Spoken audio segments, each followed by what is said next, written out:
Assalamualaikum warahmatullahi wabarakatuh. Waalaikumsalam warahmatullahi wabarakatuh. Oke. Gimana kabarnya kalian semua? Baik? Baik. Alhamdulillah. Oke, sekarang Ustadz absen ya. Habibi Keandre, Hadir. Muhammad Rafif, Abian Hafiz, Hadir. Mufti Ihsan Al-Ghifari. Hadir. Oke, baik, alhamdulillah. Oke, sebelum pembelajaran kita dimulai mengenai materi peristiwa Isra Mi'raj Nabi Muhammad Shallallahu Alaihi Wasallam, di sini Ustadz pengen ngetes kalian nih, apakah kalian semua murojaah pelajaran di rumah atau enggak? Oke, Fadil, materi apa yang kita pelajari di pekan kemarin? Nabi Muhammad hijrah ke Taif bersama Zaid bin Haritsah. Oke, bagus Fadil, jawabannya betul. Oke, sekarang pertanyaan yang kedua kepada Muhammad Khairul Azam.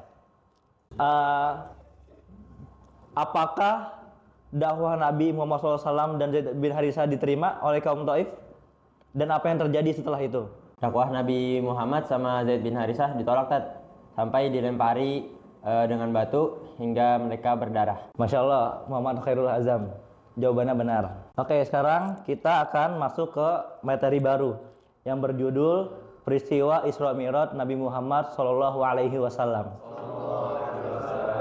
Oke, ini ada infografis ya yang merangkum semua kejadian tragedi yang dialami oleh Nabi Muhammad SAW ketika Isra Mi'raj ke langit ketujuh. Oke, ada yang tahu nggak pengertian Isra Mi'raj? Fazah, apa pengertian dari Isra? Perjalanan dari Mekah ke Baitul Maqdis. Ya benar, jawabannya adalah Isra adalah perjalanan Nabi Muhammad SAW dari Masjidil Haram ke Masjidil Aqsa. Nah, sedangkan Mi'raj itu perjalanan Nabi Muhammad SAW dari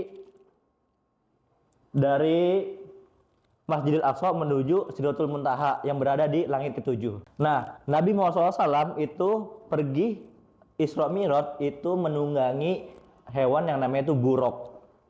Ya, buraq itu ukurannya lebih pendek dari kuda dan lebih tinggi dari keledai. Jadi di tengah-tengah antara kuda dengan keledai.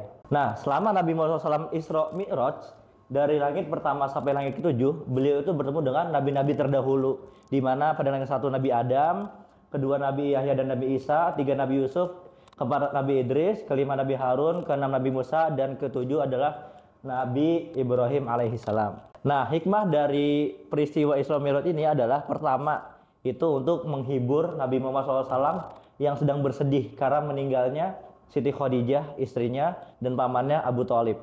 Nah, kemudian hikmah yang kedua itu adalah Allah itu memerintahkan Nabi Muhammad SAW untuk memerintahkan kepada umatnya syariat sholat 5 waktu yang awalnya 50 waktu kemudian menjadi 5 waktu. Kemudian yang ketiga adalah Allah itu hendak memperlihatkan kemahakuasaannya kepada Nabi Muhammad SAW. Oke, dari materi yang Ustaz sampaikan, apakah ada yang ingin bertanya? Ustaz, kenapa harus sholat 5 waktu, Tat? Kayak 5 waktu itu keberatan deh, Tat. Kenapa nggak 1 waktu, Tat? Oh, kenapa sholatnya itu nggak dikurangin sampai 1 waktu aja gitu ya? Kenapa harus 5?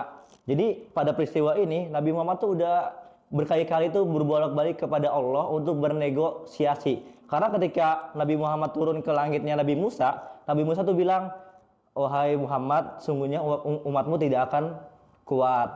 Kemudian balik lagi, "Wahai Muhammad, bahwasannya umatmu tidak akan kuat." Sehingga pada akhirnya menjadi 5 waktu, dari 50 menjadi 5 waktu. Kemudian Nabi Musa itu juga bilang, "Umatmu tidak akan kuat karena itu berat." Oke. Akhirnya Nabi Muhammad balik lagi dan dia pun berkata, aku malu kepada Robku gitu. Oke, dari semua materi yang saya sampaikan, semoga dapat dipahami dengan baik. Sehingga tadi ada satu pertanyaan yang tidak dipahami oleh Habibi, jadi insya Allah semuanya bisa paham ya. Kalau Habibi paham, semuanya insya Allah bisa paham. Oke, jadi kesimpulannya adalah peristiwa Isra Mi'raj adalah salah satu peristiwa penting di dalam sejarah Islam, di mana kita tuh banyak banget sejarah dari Nabi Muhammad SAW yang bisa menjadi teladan bagi kita semua sebagai umat Islam. Oke, akhirul kalam. Mari baca doa kafaratul majlis. Subhanakallahumma wa bihamdika, asyhadu an la ilaha illa anta, astaghfiruka wa atubu ilaik. Assalamualaikum warahmatullahi wabarakatuh.